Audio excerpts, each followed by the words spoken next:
तुम्ही पाहत आहात MCN न्यूज मराठी।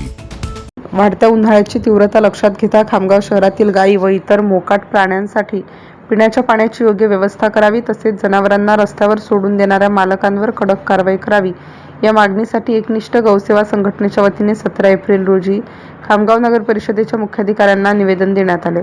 सध्या तापमानात एवढी मोठी वाढ होत असून शहरात ठिकठिकाणी मोकाट फिरणाऱ्या जनावरांना पिण्याच्या पाण्यासाठी भटकंती करावी लागत आहे।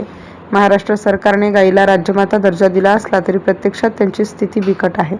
तसेच रस्त्यावरील कचऱ्याच्या ढिगाऱ्यात असलेले प्लास्टिक खाल्ल्यामुळे अनेक जनावरांना विषबाधा होऊन त्यांचा मृत्यू होत आहे। त्यामुळे प्रशासनाने शहरात प्लास्टिक बंदीची कडक अंमलबजावणी करावी अशी मागणी या निवेदनातून करण्यात आली आहे। अनेक पशुपालक आपली जनावरे दूध काढल्यानंतर रस्त्यावर मोकाट सोडून देतात। या बेवारस परिस्थितीचा फायदा घेऊन शहरात गौतस्करीच्या घटनांमध्ये वाढ झाली आहे।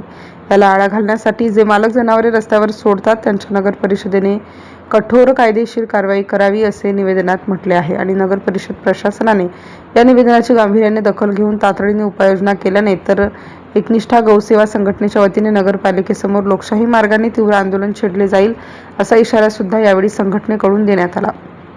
सदर निवेदन देतेवेळी सूरज यादव, सौ लता गावडे, गौरव कवटेकर, राजू बोर्डे, प्रदीप शमी, निखिल शर्मा, सौ दीपिका वाकोडे, सुरेंद्र चव्हाण, जसविंदर सिंग, विठ्ठल लोखंडकार, शिवचरण लोखंडकार, गोलू यादव यांच्यासह अनेक पदाधिकारी व कार्यकर्ते उपस्थित होते।